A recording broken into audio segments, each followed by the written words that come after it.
अस्सलाम वालेकुम dear students, कैसे हो आप लोग। उम्मीद है कि आप लोग बिल्कुल ठीक ठाक हो गए। तो आज की इस वीडियो में इंशाल्लाह हम लोग जो है वो क्विकली रिवाइज करेंगे chapter number 8 which is about the diversity among plants.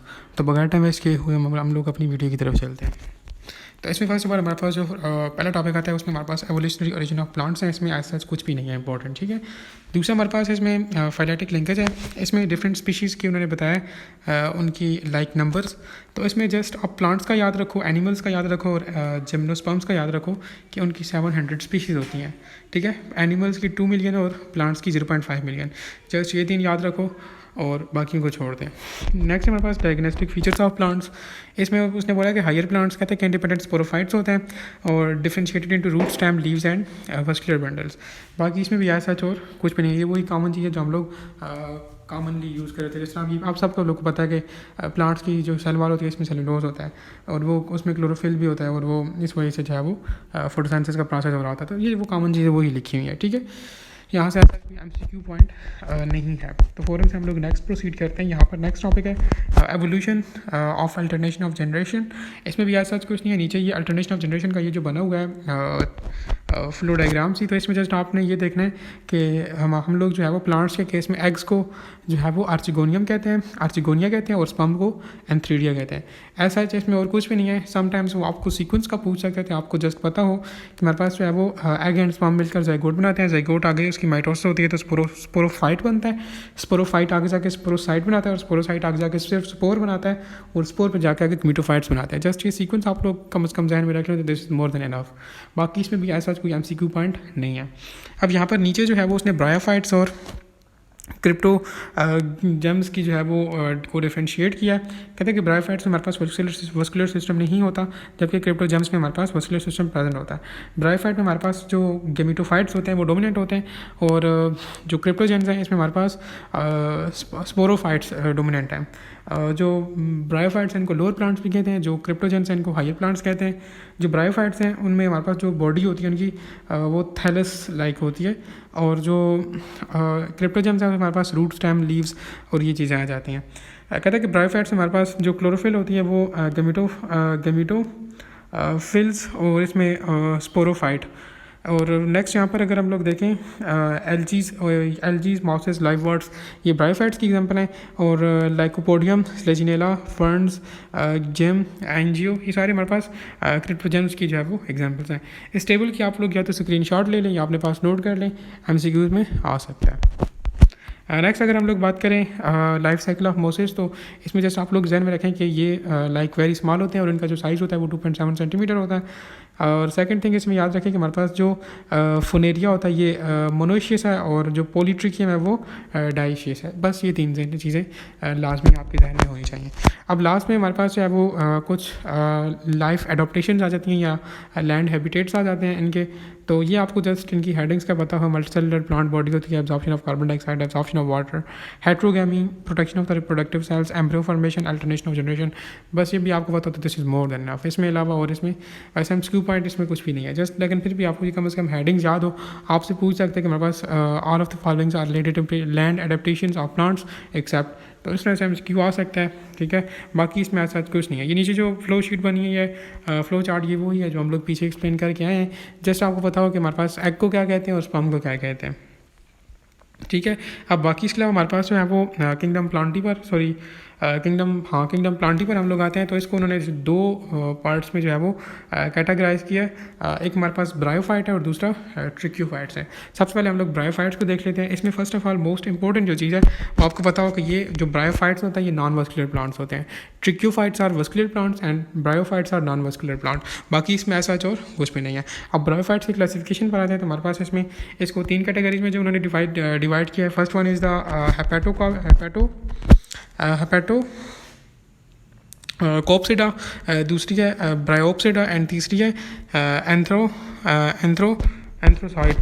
अब जो हमारे पास फर्स्ट वन है हेपेटो कोप्सिडा, इसमें जस्ट आपको पता कि ये इनको लाइव वर्ड्स भी कहते हैं या इसके अंदर लाइव वर्ड्स आते हैं। ये समझ लें कि इनको लाइव वर्ड्स भी कहते हैं। 900 की स्पीशीज़ होती हैं। बाकी इसमें और कुछ नहीं है। प्लांट बॉडी, गेमेटोफाइट, ये जस्ट वो ही है, इसमें ऐसा कुछ नहीं है। और जस्ट इसमें आपको एग्जाम्पल्स का पता हो, दैट इज़ इट, ठीक है। और मर्शेंटिया और पोरेला ये हमारे पास हेपेटोकोप्सिड है। जस्ट ये 3 चीज़ें ध्यान में रखनी है। ये लाइव वार्ड्स हैं, 900 स्पीशीज़ है और जस्ट एग्जांपल्स।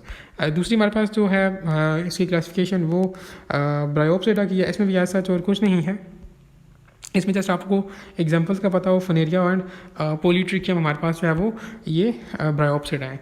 तीसरी हमारे पास जो है वो एंथ्रोसाइट है, तो ये इसमें हमारे पास इसको हॉर्न वॉर्ड्स कहते हैं। और बाकी इसमें भी एज सच कुछ नहीं है, जस्ट इसकी एग्जांपल्स आपको आती हों। बस इन तीनों क्लासिफिकेशन में जस्ट दो पॉइंट्स हैं और एक इनकी एग्जांपल आप लोगों ने याद रखनी है, दैट इज़ इट। दूसरी हमारे पास जो इसकी क्लास है उनको हम लोग जो है वो ट्रिक्योफाइटा कहते हैं। ये हमारे पास होता है, ये वस्कुलर प्लांट्स होते हैं, ठीक है। यानी कि इनमें हमारे पास वस्कुलर सिस्टम जो होते हैं, वस्कुलर सिस्टम में क्या आता है, जाइलम और फ्लोएम ये चीज़ें आ जाती हैं ना, तो इनमें वो हमारे पास जाइलम एंड फ्लोएम होता है, तो इसलिए हम लोग इनको वस्कुलर प्लांट्स कहते हैं। अब बस ट्रिक्योफाइट्स में कहता है कि इनमें हमारे पास रूट स्टेम लीव्स ये चीज़ें होती हैं, वस्कुलर सिस्टम प्रेजेंट होता है। एक इम्पॉर्टेंट चीज़ इसमें हेट्रोमॉर्फिक अल्टरनेशन ऑफ जनरेशन होती है, ठीक है।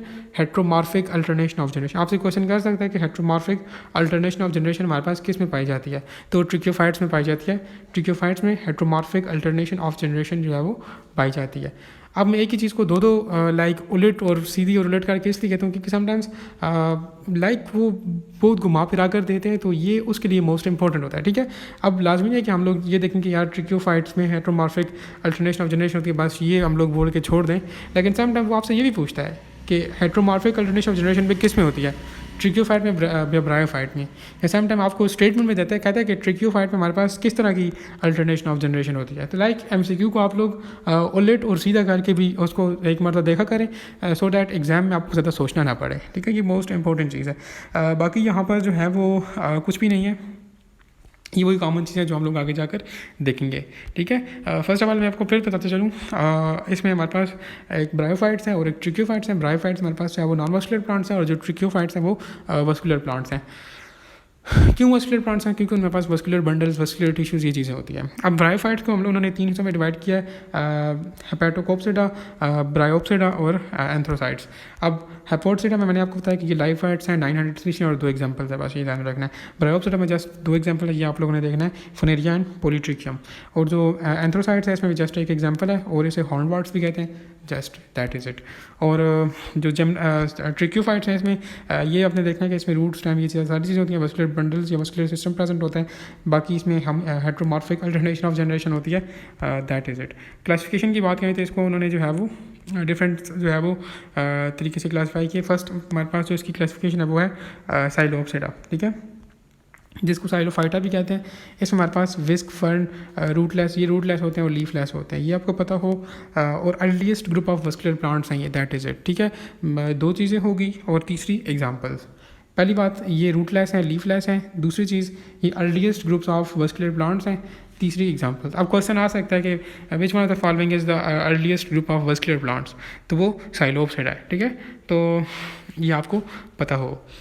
दूसरे आप एवोल्यूशन ऑफ लीफ पहले देख लेते हैं। एवोल्यूशन ऑफ लीफ में ऐसा सच कुछ भी नहीं है कि आप यहाँ से आप लोगों को जस्ट ये पता हो कि माइक्रोफिलस लीव जो होता है उसमें सिंगल वीन होती है, जो मेगाफिलस लीव होता है उसमें हमारे पास बहुत सी वीन्स होती हैं। माइक्रोफिलस लीव में क्लब मॉसेस और ये हॉर्स टेल ये चीज़ें आ जाती हैं, और बाकी इसमें एज सच और कुछ भी नहीं है, ठीक है। बस ये 2-3 चीज़ें आप लोगों ने देखनी है, बल्कि 2 चीज़ें हैं जस्ट, कि माइक्रोफिलस जो होते हैं वो उनमें सिंगल वीन होती है, और जो मेगाफिलस लीव्स होते हैं उसमें हमारे पास बहुत सी वीन्स होती हैं। और माइक्रोफिलस में हमारे पास क्लब मॉसेस और ये हॉर्स टेल ये चीज़ें आ जाती हैं। उसके बाद हमारे पास जो नेक्स्ट क्लास है वो लाइकोप्सिडा की है। लाइकोप्सिडा अब ये मोस्ट इंपॉर्टेंट है। क्लब मॉसेस का अक्सर उन्होंने पूछा था कि क्लब मॉसेस बिलोंग टू, तो वो लाइकोप्सिडा से बिलोंग करती है, ठीक है। तो इसके कुछ लिविंग जनरा आपको पता हो, लाइकोपोडियम, स्लेजिनेला, तो ये लिविंग जनराज हैं लाइकोप्सिडा का, ये भी पता हो, काफ़ी इंपॉर्टेंट है, एमसीक्यू में आ सकते हैं। बाकी कैरेक्टरिस्टिक्स में ऐसा इसका कुछ नहीं है। क्लब शेप, स्टोबेलाई एंड ये वो दिस एंड दैट, ये ऐसा इंपॉर्टेंट है। एग्जांपल्स का पता हो, एग्जांपल्स मैंने आपको पहले बताया कि ये जितने भी क्लासिफिकेशंस हैं इनकी एग्जांपल्स आप लोगों को लाजमी आनी चाहिए, ठीक है। बाकी और कुछ आपको पता हो ना हो, लेकिन एग्जांपल्स लाजमी आनी चाहिए, क्योंकि यहाँ पर एग्जांपल्स के अलावा और ऐसा एमसीक्यू के लिहाज से इंपॉर्टेंट चीज़ है ही नहीं। एग्जांपल्स हैं तो वो कम से कम आपको आनी चाहिए। अब लाइकोप्सिडा के अलावा हमारे पास जो है वो स्नोप्सिडा है। स्नोप्सिडा को हम लोग हॉर्स टेल भी कहते हैं, और ये इसमें फ्यू फीट हाइट्स होती है इनकी, ठीक है, और इनमें जो रूट्स होती हैं वो एडवेंटिशियस रूट्स होती हैं। क्वेश्चन आ सकता है कि एडवेंटिशियस रूट्स कौन सी क्लासिफिकेशन में चाहे वो पाई जाती हैं, तो वो सिफनोप्सिड है, ठीक है। एग्जांपल्स एज यूजुअल इम्पोर्टेंट है, ये आप लोगों ने लाजमी देखनी है। उसके बाद हमारे पास जो है वो पेट्रोप्सिड आ जाता है। इसमें हमारे पास फर्न्स और ये बेसिकली सीड प्लांट्स होते हैं। अब इसको फर्दर उन्होंने जो है वो क्लासीफाई किया है डिफरेंट कैटेगरीज़ में। तो पहली हमारे पास जो है वो फर्न्स की क्लास आ जाती है। ये इसमें जस्ट एज सच कुछ भी नहीं है, जस्ट आपको पता हो इसकी एग्जांपल्स का, दैट इज़ इट। उसके बाद आप ये लाइफ ऑफ सीड ये आगे जाकर हम लोग देखते हैं, लेकिन उससे पहले आप लोग ये देख लो स्लेजिनेला को। स्लेजिनेला में कुछ नहीं है, जस्ट आपको पता हो कि इसकी 300+ स्पीशीज़ हैं।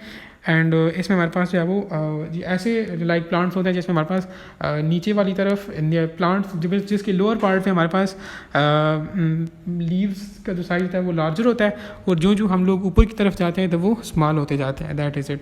और इसमें कुछ भी नहीं है, ठीक है। स्लेजिनेला में दो चीज़ें ध्यान में रखनी है कि इसके लोअर लीव्स लार्जर होते हैं, अपर लीव्स स्मॉलर होते हैं, और 300+ स्पीशीज। अब क्वेश्चन आपसे आपके वो पूछ सकते हैं कि वो कौन सा प्लांट्स होता है या वो कौन सा ग्रुप ऑफ प्लांट है जिसमें हमारे पास प्लांट के लोअर साइड पर हमारे पास स्मॉल लार्ज लीव्स होते हैं, और ऊपर वाली अपर साइड पर हमारे पास स्मॉल लीव्स होते हैं, तो वो स्लेजिनेला क्लासिफिकेशन है, ठीक है। आपको ये पॉइंट लाजमी आना चाहिए। लाइफ साइकिल ऑफ एडियंटम देखते हैं, उसके बाद हम लोग एवोल्यूशन ऑफ सीड पर जाते हैं, ठीक है। अब एडियंटम में एज सच यहाँ पर MCQ के लिहाज से इम्पोर्टेंट चीज़ मुझे तो कुछ भी नहीं लग रही, ठीक है। ये स्मॉल हर्ब्स होती हैं, वेजिटेटिव स्ट्रक्चर होता है इनका, और स्टेम का कुछ जिक्र है, शॉर्ट होती हैं, थिक होती हैं, rhizome lying horizontally covered with the persistent leaf bases. Roots का उसने बताया कि ये फाइब्रस होती हैं, एडवेंटिशियस होती हैं, arise from the lower surface of the rhizome. Leaf का उसने बताया कि leaflets are pinna divided into the pinnules strips. Just इनके लीव्स का पता हो, रूट्स का पता हो, और स्टेम्स का पता हो कि वो कैसी होती हैं एडियंटम की, बाकी इसमें कुछ भी नहीं है, ठीक है। और वेजिटेटिव पार्ट को देखें तो वेजिटेटिव पार्ट में भी एज सच इसके एजेस का पता हो, इसके एजेस ऑफ कैप्सूल के एनुलस जो है हमारे पास वो 3/4 होता है, और जो स्टेमियम होता है वो 1/4 होता है, बाकी इसमें कुछ भी नहीं है। इसमें जी भी फर्दर एज सच MCQ के लिहाज से कुछ भी नहीं है। सो नेक्स्ट पेज पे अगर हम लोग जाएं तो यहाँ पर हमारे पास आ जाते हैं first of all evolution of seed. ये जस्ट सिंपल स्टेप्स लिखे हैं, इसमें भी ऐसा कोई इंपॉर्टेंट MCQ पॉइंट नहीं है, ठीक है। हम लोग असल में इसको MCQ पॉइंट ऑफ व्यू से देख रहे हैं, सुपरफिशली देख रहे हैं। ये चैप्टर जो है वो MD-CAT वालों के लिए तो नहीं है क्योंकि उनके सिलेबस में नहीं है, लेकिन MG-CAT वालों के सिलेबस में है भी, तो इसमें से जस्ट एक MCQ आएगा। तो उस एक MCQ के लिए हम लोग ये इसको ओवरऑल सुपरफिशली जो है वो देखना चाह रहे हैं। अब नेक्स्ट हमारे पास इसकी जो क्लासेस हैं ट्रिक्योफाइट्स की, उसमें हमारे पास 2 क्लासेस रह गई हैं। एक है हमारे पास क्लास जिम्नोस्पर्म्स और एंजियोस्पर्म्स, ठीक है। तो अब वो देख लेते हैं। अब ये जो हमारे पास पहली क्लास है जिम्नोस्पर्म्स, इसका पता हो कि ये 1/3 ऑफ फॉरेस्ट। ये भी इतना इंपॉर्टेंट नहीं है, जस्ट आपको पता हो कि ये सीड प्लांट्स होते हैं, ये produce seeds but not fruits. Seeds बनाते हैं लेकिन फ्रूट्स नहीं बनाते। काइकेड और ये चीज़ें ये आपको पता हो, ठीक है। पाइनोस और टेक्सस और ये चीज़ें इनके दूसरे नेम भी तो ये आ सकते हैं MCQ में, लेकिन जस्ट मोस्ट इंपॉर्टेंट असल में सिर्फ एक MCQ उठाने एग्जामिनर ने तो वो इतना डीप में नहीं जाएगा, ठीक है। वो सुपरफिशली उसको कोई भी MCQ मिलेगा तो वो आपको उठा के दे देगा आपके एग्ज़ाम में। तो सुपरफिशली MCQ जो है वो यही बनता है कि हमारे पास जो जिम्नोस्पर्म्स होते हैं ये सीड्स तो प्रोड्यूस करते हैं लेकिन फ्लावर प्रोड्यूस नहीं कर सकते। कोई MCQ आ सकता है कि which one of the following class of the ट्रेक्योफाइट्स produce seeds but not fruits, तो हमारे पास क्लास जिम्नोस्पर्म्स है, ठीक है। अच्छा, अब लाजमी नहीं है कि वो आपको ऑप्शंस में जिम्नोस्पर्म्स दे, हो सकता है आपको वो जिम्नोस्पर्म्स की एग्जांपल्स उठा कर दे दे, फिर उसमें से आपने फर्दर पहले ये आइडेंटिफाई करना हो कि यार ये इसमें से अब जिम्नोस्पर्म कौन सा है और कौन सा एंजियोस्पर्म है। तो वो MCQ थोड़ा कॉम्प्लिकेटेड हो जाएगा, थोड़ा कॉम्प्लेक्सिटी की तरफ चला जाएगा, लेकिन इस तरह हो सकता है, ठीक है। आपके टेस्ट को थोड़ा कॉम्प्लिकेटेड बनाने के लिए, थोड़ा पजल करने के लिए वो इस तरह से MCQs लाते हैं, ठीक है। तो आप लोगों ने वो ख्याल भी लाजमी रखना है कि इसके साथ साथ आपको एग्जाम्पल्स भी लाजमी आनी चाहिए ताकि आप लोग वहाँ पर चीज़ों चीज़ों को आइडेंटिफाई कर सको कि हमारे पास कौन सा जिम्नोस्पर्म है और कौन सा एंजियोस्पर्म है। इन दिस एंड डैट आप लोग उस किसी स्पेसिफिक एमसीक्यू को ठीक कर पाओगे। अदरवाइज आपको बेशक पता हो कि यार ये जो जिम्नोस्पर्म होते हैं इसमें हमारे पास सीड्स होते हैं लेकिन फ्रूट्स नहीं होते, लेकिन उस वक्त तक आपको उस चीज़ का फ़ायदा नहीं है जब तक आप उसकी जो है वो एग्जाम्पल आपको नहीं आती होगी, आप उसको आइडेंटिफाई नहीं कर सकते होगे। ठीक है, आइडेंटिफिकेशन इज़ मोस्ट इंपॉर्टेंट। इसलिए मैं बार बार कह रहा हूँ कि आपको हर एक क्लास की कम अज़ कम और कुछ भी नहीं तो एग्जाम्पल्स लाजमी आनी चाहिए। ठीक है, समटाइम्स लाजमी नहीं है कि वो आपको उस डायरेक्ट क्लास का नाम दे, वो आपको उसकी एग्जाम्पल्स का भी पूछ सकता है। नेक्स्ट हमारे पास जो है वो इसमें मेल एंड फीमेल का बताया। मेल हमारे पास इसमें माइक्रोस्पोर्स होते हैं और फीमेल ये मेगास्पोर। मेल जो होते हैं ये इनकी जो कोन होती है वो स्मॉलर होती है और फीमेल्स की लार्जर कोन होती है। वैसे ये एमसीक्यू पॉइंट ऑफ व्यू से इंपॉर्टेंट नहीं है, जस्ट आपको वो जो मैंने पहले बताया सीड प्रोड्यूस करते हैं, फ्रूट्स प्रोड्यूस नहीं करते, इनकी एग्जांपल्स। और ये पाइनस है। अच्छा, पाइनस में फर्दर आप लोग ये याद रखो कि इसमें जो फर्टिलाइजेशन होती है उसके लिए वाटर रिक्वायर्ड नहीं होता। That is it.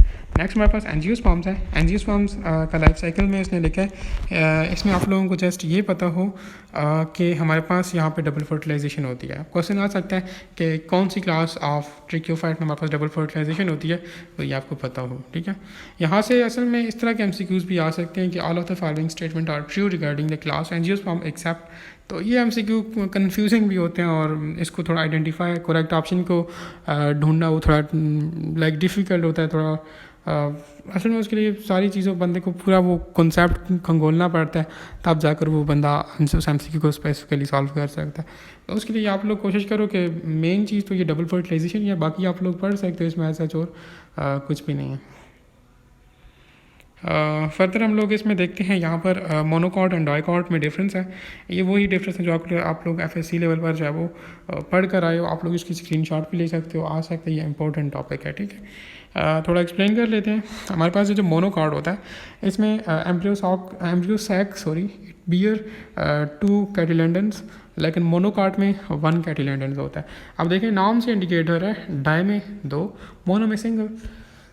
ये तो आसान है, लेकिन नेक्स्ट वो लिखता है कि प्लूमली टर्मिनल एंड 2 कैटिलेंडन लेटरली एंड अच्छा, इसमें जो डाइकॉट में कैटिलेंडन्स होते हैं ये लिटरली लोकेट कर रहे होते हैं और जो मोनोकॉट होता है इसमें वो टर्मिनल पर लोकेट कर रहे होते हैं।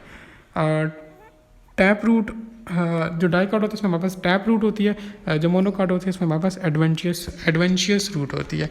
जो मोनोकॉट है वो रेटिकुलेट करता है वेंटिलेशन को, और जो डाइकॉट है वो रेटिकुलेट करते हैं क्या है वीनेशन को, और ये जो दूसरा है मोनोकॉट ये इसमें पैरेलल वीनेशन होती है। एक इसमें फर्दर जो है वो vascular bundles in ring form, and इसमें हमारे पास जो वस्कुलर बंडल्स होते हैं वो स्कैटर्ड होते हैं। डाइकॉट में हमारे पास जो है वो जो वस्कुलर बंडल्स होते हैं वो रिंग्ड फॉर्म में होते हैं, और जो मोनोकॉट है उसमें हमारे पास जो वस्कुलर बंडल्स होते हैं वो स्कैटर्ड फॉर्म में होते हैं। जाइलम बंडल का पता हो 2 to 6 हमारे पास ये डाइकॉट में होते हैं, और 5 to 8 हमारे पास मोनोकॉट में होते हैं। एग्जाम्पल्स नीचे मेंशन है वो आप लोग देख लें। ठीक है, इसकी स्क्रीनशॉट आप लोग ले सकते हो या अपने पास नोट कर सकते हो, इंपॉर्टेंट है एमसीक्यू पॉइंट ऑफ व्यू से। अच्छा, उसके बाद हमारे पास जो नेक्स्ट है वो काफ़ी इंपॉर्टेंट है इस चैप्टर में से अगर हम बोलें तो सबसे मोस्ट इम्पॉर्टेंट टॉपिक जो है वो आपके पास है वो इन्फ्लुएंसेस है और उसकी टाइप्स हैं। अब इन्फ्लुएंसेस की हम लोगों ने है वो 2 टाइप्स में जो है वो उसने इसको डिवाइड किया है। पहली उस आप लोगों के पास है रेसिमोस, और दूसरी आप लोगों के पास है साइमोस। अब रेसिमोस जो है वो मेन एक्सिस ग्रो और last flower at axis, oldest at base, और main axis soon bear the flower, terminal flower oldest and later flower youngest. जो मेरे पास रेसिमोस होता है, कहता है कि उसमें जो बेस पर फ्लावर्स होते हैं ना वो ओल्ड फ्लावर्स होते हैं, और जो ऊपर एक्सेस पर फ्लावर होते हैं लाइक जो फ्लावर सबसे ऊपर होगा हम लोग कह सकते हैं कि वो सबसे न्यू फ्लावर है। ठीक है, इसमें इस तरह से अरेंजमेंट हुई होती है फ्लावर्स की। और जो साइमोस होता है इसमें हमारे पास जो है वो जो हम लोग कह सकते हैं जो ओल्डेस्ट फ्लावर है वो टर्मिनल साइड पर होता है, और जो यंगर होता है वो लेटरल साइड पर होता है। लेटरल साइड को कहते हैं, ठीक है, टर्मिनल टिप को कहते हैं, ठीक है। तो ये इसमें थोड़ा बहुत डिफरेंस है, ये आप लोगों ने देखना है। समटाइम्स यहाँ से वो मोस्टली एग्जांपल्स का पूछ रहा होता है, लेकिन समटाइम्स वो आपसे किसी स्पेसिफिक टाइप की डेफिनेशन का भी पूछ सकता है कि यार अगर फ्लावर जो है या फ्लावर जो है वो ओल्डर फ्लावर्स हमारे पास बेस पर हो, यंगर टिप पर हो, तो वो कौन सी टाइप है इन्फ्लोरेंसेस की।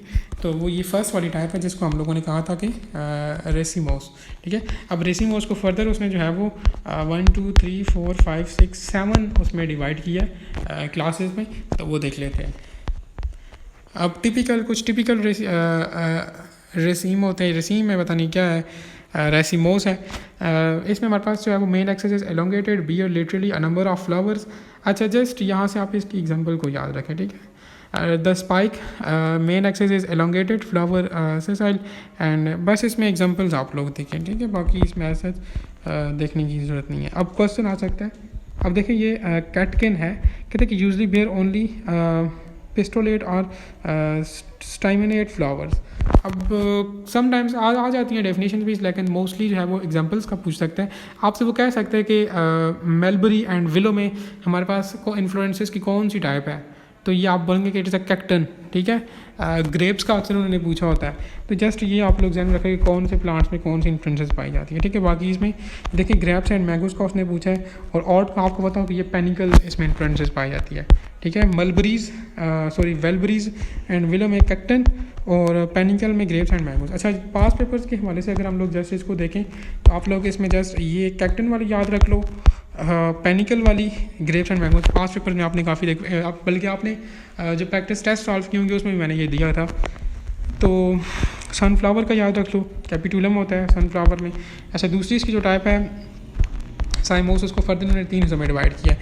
एक हमारे पास है यूनिपोरस काइम, जिसमें हमारे पास बेगोना एंड पता नहीं ट्रेडेंशिया क्या है ये आ जाता है, अजीब से नाम है। दूसरा बाइपोरस है, और तीसरी हमारे पास मल्टीपोरस है, ठीक है। तो ये आप लोगों को आप यहाँ से स्क्रीनशॉट ले सकते हैं और इसको देख सकते हैं। कोशिश करें इसको फुल आप लोग देख लें, अगर फुल नहीं देखते तो ये जो दो तीन चीज़ें मैंने बताई हैं आप लोग ये भी देख लें, तो this is more than enough. MCQ आ गया तो वेल एंड गुड, अदरवाइज क्या कर सकते हैं। लास्ट पार्ट की तरफ जाते हैं। हमारे पास ये जो प्लांटी है, इसमें हमारे पास हम लोग कुछ एंजियोस्पर्म्स के बेनिफिट्स देखेंगे। अलोंग विद दैट हमारे पास है वो मस्कुलर प्लांट्स का देखेंगे कि हमारे पास वो सक्सेसफुल प्लांट्स थे या क्या थे। अच्छा जी, उसके बाद last but not the least इसमें हमारे पास आता है कि benefits of angiosperms for the humans. तो ये डिफरेंट उसके लाइक एडवांटेजेस हैं हमारे पास एंजियोस्पर्म्स के, ठीक है। वो आप लोग ये देख सकते हो। ऐसे सच यहाँ पर MCQ पॉइंट तो नहीं है, ठीक है। ये सबको पता है कि एज अ फूड हम लोग इनको यूज़ कर सकते हैं, इंडस्ट्रीज़ में यूज़ होते हैं, वुड के तौर पे यूज़ कर सकते हैं, तो बस इसके यही एडवांटेजेस हैं। लेकिन अगर हम लोग बिल्कुल लास्ट पर आएँ तो हमारे पास यहाँ पर कुछ लाइक एंजियोस्पर्म्स जो है वो गिवन है, और उनके फर्दर आगे कुछ स्पेसिफिक नेम्स हैं, ठीक है, साइंटिफिक नेम जिन्हें हम कहते हैं। फिर आगे उनके फर्दर कुछ फंक्शन या यूजेस या हम लोग रोल्स कह सकते हैं, तो ये इम्पोर्टेंट है, ठीक है। कैनबिस कहते हैं कि medically sleeping disorder, autoimmune disorder या ग्लूकोमा के लिए यूज़ किया जाता है, ठीक है। कोका या अर्थ्रोक्सलॉन कोका ये कहता है कि anaesthetic in 19th century and Coca leaf tree is taken for the altitude sickness in south America. देखिए ये स्पेसिफिक नेम वाइज जब बता रहे हैं ना जो इनके इम्पोर्टेंस, तो ये इम्पोर्टेंट है, ठीक है। हमारी मरतबा ये डैंड्रफ का आया हुआ था, ठीक है। सॉरी डैंड्रफ कह रहा हूँ, ये इंग्लिश यू जो है, ठीक है। जैसे पता नहीं क्या अजीब सा नाम लिखा हुआ है कि ट्रीटमेंट ऑफ ब्रेस्ट कैंसर के लिए कौन सा प्लांट यूज़ होता है, तो इंग्लिश यू यूज़ होता है, ठीक है, ये आपको पता हो। Cannabis, coca, daffodil, deadly nightshade, English yew, fever tree, ठीक है। इसमें से मोस्ट इम्पॉर्टेंट अभी तक जो है वो कैनबिस है और ये इंग्लिश यू है, ठीक है। कम से कम आपको अगर सारे नहीं भी याद होते तो ये दो लाजमी याद कर लो। दूसरी तरफ अगर हम लोग देखें तो हमारे पास है vascular plants as a successful land plants. कहते हैं कि adopted to all kind of environment production of flower, fruits and seeds. अच्छा, वर्सकुलर प्लांट्स हमारे पास कौन से थे? ट्रैक्योफाइट्स, तो वो हमारे पास कहता है कि ये सक्सेसफुल लैंड प्लांट्स हैं। अक्सर MCQ आ जाता है कि which of the followings are known as the first successful land plants. तो ये आप लोगों ने लाजमी देखना है। तो ये था आप लोगों का chapter number 8, yes chapter number 8 kingdom Plantae. उम्मीद है कि आप लोगों ने काफ़ी कुछ सीखा होगा इसमें से। असल में ये टफ चैप्टर ये स्टूडेंट्स को लगता है ये वाला चैप्टर नंबर 9 है एनिमिलिया वाला, लेकिन इसमें है कुछ भी नहीं, ठीक है। तो आप लोग इसको जस्ट ये चीज़ें भी कर लो तो ईज़िली आप जो है वो MCQ सॉल्व कर लोगे। बाकी इस चैप्टर में कुछ भी नहीं है। उम्मीद है कि जो है वो आप लोगों ने काफ़ी कुछ सीखा होगा। कोई क्वेरीज़ वगैरह होती हैं तो आप लोग कमेंट सेक्शन के अंदर कर सकते हो। Thank you.